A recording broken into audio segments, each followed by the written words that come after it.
बोले श्यावर रामचंद्र भगवान की जय। महर्षि वाल्मीकि भगवान की जय। श्री हनुमान जी महाराज की जय। श्रीमद् वाल्मीकि रामायण के अयोध्या कांड के 40वें सर्ग में आज हम प्रवेश करेंगे और जिसमें वर्णन है सीता, राम और लक्ष्मण का दशरथ की परिक्रमा करके कौशल्या आदि को प्रणाम करना, सुमित्रा का लक्ष्मण को उपदेश, सीता सहित श्री राम और लक्ष्मण का रथ में बैठकर वन की ओर प्रस्थान, पुरवासियों तथा रानियों सहित महाराज दशरथ की शोकाकुल अवस्था। तदंतर राम, लक्ष्मण और सीता ने हाथ जोड़कर दीन भाव से राजा दशरथ के चरणों का स्पर्श करके उनकी दक्षिणावर्त परिक्रमा की। अथो रामश्च सीता च लक्ष्मणश्च कृतांजलिः। अथो रामश्च सीता च लक्ष्मणश्च कृतांजलिः। उपसंगृह्य राजानं चक्रुदीनः प्रदक्षिणम्। उपसंगृह्य राजानं चक्रुदीनः प्रदक्षिणम्। तं चापि समनुज्ञाप्य धर्मज्ञः सहसीतया राघवः शोकसम्मूढो जननीमभ्यवाद्यत।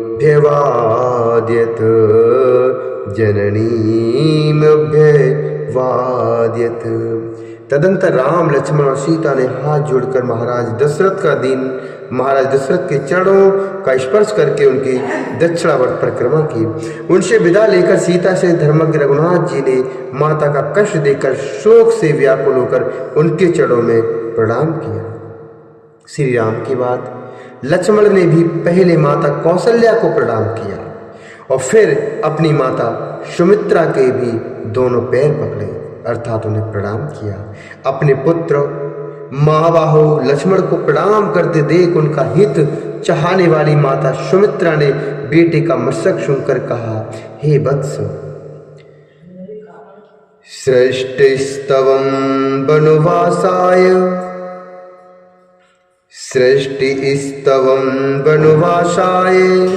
स्वनुरुक्तः सुरजने।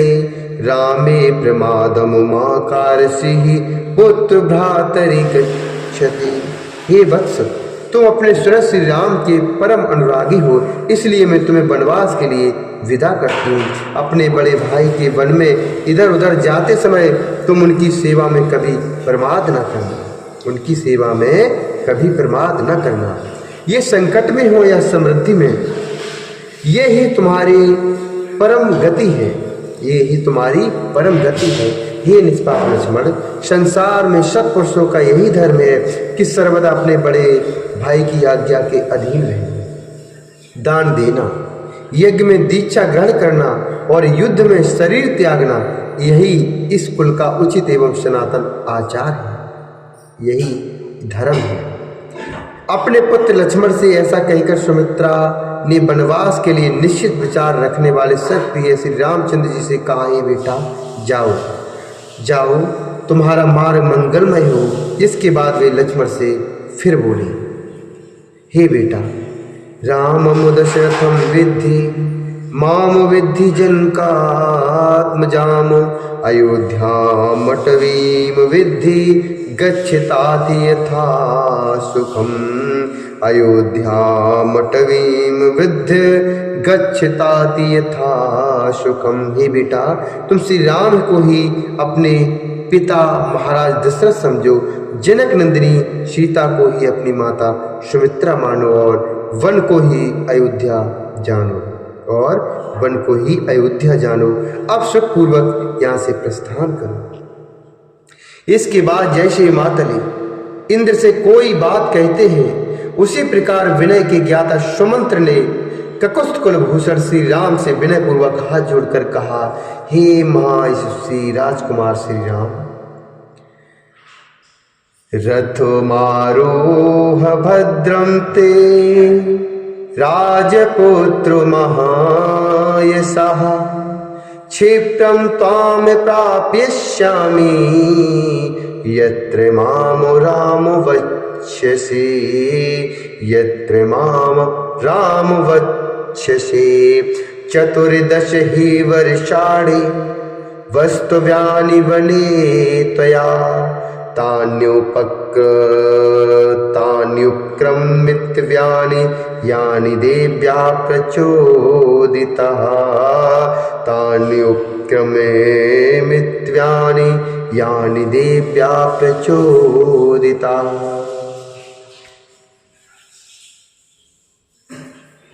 हे महायशस्वी राजकुमार श्री राम, आपका कल्याण हो, आप इस रथ पर बैठिए। ऐसा सुमंत्र ने प्रभु श्री राम से कहा, आप मुझसे जहाँ कहेंगे वही मैं शीघ्र ही आपको पहुँचा दूंगा। आपको जिन 14 वर्षों तक वन में रहना है उनकी गणना आज से ही प्रारंभ हो जानी चाहिए, क्योंकि देवी कैकेयी ने आज ही आपको वन में जाने के लिए प्रेरित किया है।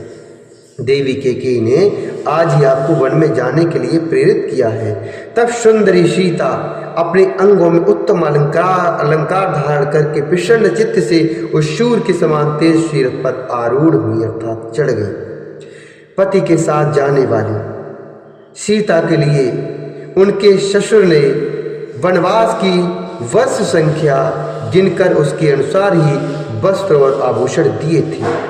इसी प्रकार महाराज ने दोनों भाई श्री राम और लक्ष्मण के लिए जो बहुत से अस्त्र शस्त्र और कवच प्रदान किए थे उन्हें रथ के पिछले भाग में रखकर उन्होंने चमड़े से मरी हुई पिटारी और खंती या कुदारी भी उसी पर रख दी। इसके बाद दोनों भाई श्री राम और लक्ष्मण उस अग्नि के समान दीप्तमान स्वर्ण भूषित रथ पर शीघ्र ही आरूढ़ हो गए, जिनमें सीता की संख्या 30 थी। उन श्री राम आदि को रथ पर आरूढ़ हुआ देखकर सारथी सुमंत ने रथ को आगे बढ़ाया। उसमें जुते हुए वायु के समान वेगशाली उत्तम घोड़ों को हाँका। जब श्री रामचंद्र जी सुदीर्घ काल के लिए महान वन की ओर जाने लगे, उस समय समस्त प्रवासियों, सैनिकों तथा दर्शक रूप में आए हुए बाहरी लोगों को भी मूर्छा आ गई। उस समय सारी अयोध्या में महान कोलाहल मच गया। तत समाकुल संभ्रांतम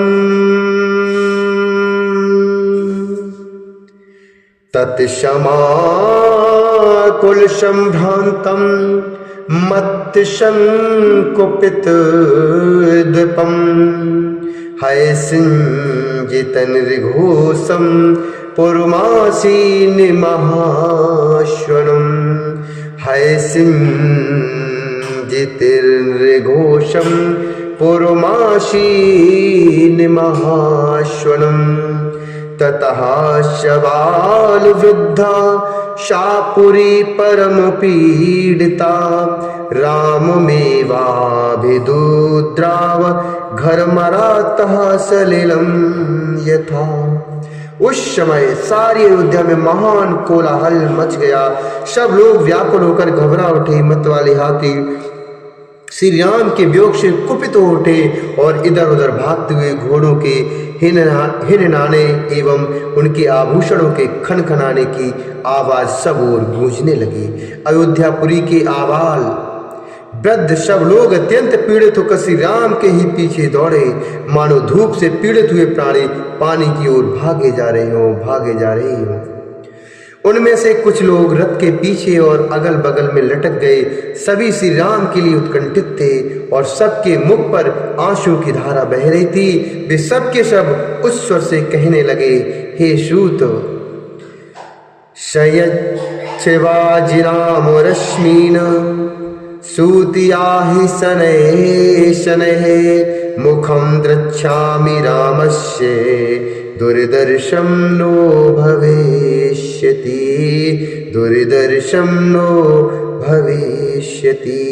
आयशं हृदयं नूनं रामे मातुर संशयं यदि देवगर्भ प्रथमे वनं याति न विद्यते यदि देवगर्भ प्रथमे वनम याति न विद्यते।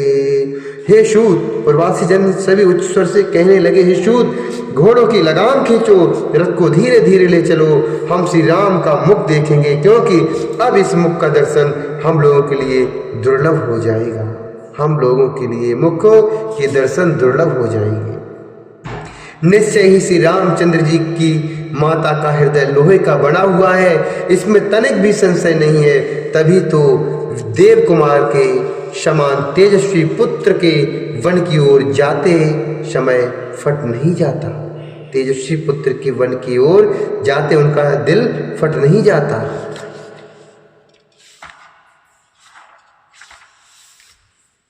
हे विदेह नंदिनी सीता कृतार्थ हो गई, क्योंकि वे पतिव्रती धर्म में तत्पर रहकर छाया की भांति पति के पीछे पीछे चली जा रही हैं। वे श्री राम का साथ उसी प्रकार नहीं छोड़ती हैं जैसे सूर्य की प्रभा मेरु पर्वत का त्याग नहीं करती। अहो लक्ष्मण, तुम भी कृतार्थ हो गए हो, क्योंकि तुम सदा प्रिय वचन बोलने वाले अपने देवतुल्य भाई की वन में सेवा करोगे। तुम्हारी यह बुद्धि विशाल है, तुम्हारा यह महान अभ्युदय है, तुम्हारा यह महान अभ्युदय है, और तुम्हारे लिए स्वर्ग का मार्ग मिल गया है, क्योंकि तुम श्री राम का अनुसरण कर रही हो। ऐसी बातें कहते हुए भी प्रवासी मनुष्य उमड़े हुए आंसुओं का वेग न सह सके। वे लोग सबके प्रेम पात्र इक्ष्वाकुनंदन श्री रामचंद्र जी के पीछे पीछे चले जा रहे थे। उसी समय दयनीय दशा को प्राप्त हुई अपनी स्त्रियों से घिरे हुए राजा दशरथ अत्यंत दीन होकर, मैं अपने प्यारे पुत्र श्री राम को देखूंगा, मैं अपने प्यारे पुत्र श्री राम को देखूंगा, ऐसा कहते हुए महल से बाहर निकल आए। उन्होंने अपने आगे रोती हुई स्त्रियों का महान आर्तनाद सुना। वह वैसा ही जान पड़ता था जैसे बड़े हाथी युद्धपति के बांध लिए जाने पर हाथियों का चित्कार सुनाई देता है। उस समय श्री राम के पिता ककुत्स्थ वंशी श्रीमान राजा दशरथ उसी तरह खिन्न जान पड़ते थे जैसे पर्वत के समय राहु से ग्रस्त होने पर पूर्ण चंद्रमा श्रीहीन प्रतीत होते हैं। यह देखकर अचिंत्य स्वरूप दशरथ नंदन श्रीमान भगवान राम ने सुमंत को प्रेरित करते हुए कहा, आप रथ को तेजी से चलाइए, आप रथ को तेजी से चलाइए। एक ओर श्री रामचंद्र जी सारथी से रथ हाँकने के लिए कहते थे और दूसरी ओर सारा जन समुदाय उन्हें ठहर जाने के लिए कहता था। इस प्रकार दुविधा में पड़कर सारथी सुमंत्र उस मार्ग पर दोनों में से कुछ न कर सके, उस मार्ग पर दोनों में से कुछ न कर सके, न तो रथ को आगे बढ़ा सके और न सर्वथा रथ को रोक ही सके। हे माँ बाहु श्री राम के नगर से निकलते समय पुरवासियों के नेत्रों से गिरे हुए आंसुओं द्वारा भीगकर धरती की उड़ती हुई धूल शांत हो गई। श्री रामचंद्र जी के प्रस्थान करते समय सारा नगर अत्यंत पीड़ित हो गया। सब रोने और आंसू बहाने लगे तथा सभी ही हाहाकार करते अचेत से हो गए। नारियों के नेत्रों से उसी तरह खेद जनित अश्रु झरझर बह रहे थे जैसे मछलियों के उछलने से हिले हुए कमलों द्वारा जल कणों की वर्षा होने लगती। श्रीमान राजा दशरथ सारी अयोध्यापुरी के लोगों को एक साथ व्याकुलचित देखकर अत्यंत दुख के कारण जड़ से कटे हुए वृक्ष की बांध भूमि पर गिर पड़े। उस समय राजा को अत्यंत दुख में मग्न होकर कष्ट पाते हुए देखकर श्री राम के पीछे जाते हुए मनुष्यों को पुनः महान कोलाहल प्रकट हुआ। अंतःपुर की रानियों के शहीद राजा दशरथ को उच्च स्वर से विलाप करते हुए देखकर कोई हा राम कहकर और कोई हा राम माता की पुकार मचाकर कौड़ा क्रंदन करने लगे। उस समय श्री रामचंद्र जी ने पीछे घूमकर देखा तो उन्हें विषादग्रस्त तथा भ्रांत चित्त पिता राजा दशरथ और दुख में डूबी हुई माता कौशल्या दोनों ही मार्ग पर अपने पीछे आते हुए दिखाई दिए।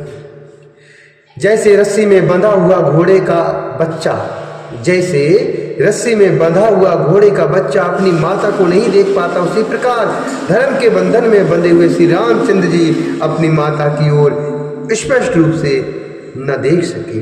जो सवारी पर चलने योग्य, दुख भोगने के अयोग्य और सुख भोगने के ही योग्य थे, उन माता पिता को पैदल ही अपने पीछे पीछे आते देख श्री रामचंद्र जी ने सारथी को शीघ्र ताकने के लिए प्रेरित किया। जैसे अंकुश से पीड़ित किया हुआ गजराज उस कष्ट को सहन नहीं कर पाता, उस कष्ट को सहन नहीं कर पाता है, उसी प्रकार पुरुष सिंह श्री राम के लिए माता पिता को इस दुखद अवस्था में देखना असह्य हो गया, देखना असह्य हो गया। जैसे बंधे हुए बछड़े वाली सवस्या गौ शाम को घर की ओर लौटते समय बछड़े के स्नेह से दौड़ी चली आती है, उसी प्रकार श्री राम की माता कौशल्या उनकी ओर दौड़ी आ रही थी। श्री राम की माता कौशल्या उनकी ओर दौड़ी आ रही थी। हा राम, हा सीते, हा लक्ष्मण की रट लगाती और रोती हुई कौशल्या उस रथ के पीछे दौड़ रही थी। वे श्री राम, लक्ष्मण और सीता के लिए नेत्रों से आंसू बहा रही थीं एवं इधर उधर नाचती, चक्कर लगाती सी डोल रही थीं। इस अवस्था में माता कौशल्या को श्री रामचंद्र जी ने बारंबार देखा। राजा दशरथ चिल्लाकर कहते थे, हे सुमंत्र ठहरो, हे सुमंत्र ठहरो, किंतु श्री रामचंद्र जी कहते थे, आगे बढ़िए, रथ को तेजी से चलाइए, शीघ्र आगे बढ़िए। उन दो प्रकार के आदेशों में पड़े हुए बेचारे सुमंत्र का मन उस समय दो पहियों के बीच में फंसे हुए मनुष्य का सा हो रहा था, दो पहियों के बीच में फंसे हुए मनुष्य का सा हो रहा था। उस समय श्री राम ने सुमंत्र से कहा, यह अधिक विलंब करना मेरे और पिताजी के लिए दुख ही नहीं बल्कि महान दुख का कारण होगा, इसलिए रथ को आगे बढ़ाइए। लौटने पर महाराज उल्हाना दें तो कह दीजिएगा मैंने आपकी बात नहीं सुनी। अंत में श्री राम के ही आदेश का पालन करते हुए सारथी ने पीछे से आने वाले लोगों से जाने की आज्ञा ली और स्वतः चलते हुए घोड़ों को भी तीव्र गति से चलने के लिए हाँका। राजा दशरथ के साथ आने वाले लोग मन ही मन श्री राम की परिक्रमा करके शरीर मात्र से लौटे, अर्थात मन से नहीं, क्योंकि वह उनके रथ की अपेक्षा भी तीव्रगामी था, क्योंकि वह उनके रथ की अपेक्षा भी तीव्रगामी था। दूसरे मनुष्यों का समुदाय शीघ्रगामी मन और शरीर दोनों से ही नहीं लौटा, वे सब लोग श्री राम के पीछे पीछे दौड़े चले गए। इधर मंत्रियों ने महाराज दशरथ से कहा, हे राजन, जिसके लिए यह इच्छा की जाए कि वह पुनः शीघ्र लौटाए, उसके पीछे दूर तक नहीं जाना चाहिए, उनके पीछे दूर तक नहीं जाना चाहिए। सर्वगुण संपन्न राजा दशरथ का शरीर पसीने से भीग गया, अर्थात भीग रहा था। वे विषाद के मूर्तिमान स्वरूप जान पड़ते थे। अपने मंत्रियों की उपयुक्त बात सुनकर वे वहीं खड़े हो गए और रानियों से अत्यंत दीन भाव से पुत्र की ओर देखने लगे। तेषां वचः सर्वगुणोपपन्नः, तेषां वचः सर्वगुणोपपन्नः, प्रसन्नगात्रा प्रविष्णुरूपः, निशम्य राजा कृपणा सभार्यो, व्यवस्थितं श्रुतमीक्षमाणः, व्यवस्थितस्तं श्रुतमीक्षमाणः। इत्यार्थ श्रीमद्रामायणे वाल्मीकि आदि काव्य अयोध्याकाण्डे 44वां सर्गः। इस प्रकार श्री वाल्मीकि दास रामायण काव्य के अयोध्या कांड में 40वां सर्ग पूरा हुआ। बोले श्यावर रामचंद्र भगवान की जय, श्री हरि नारायण भगवान की जय।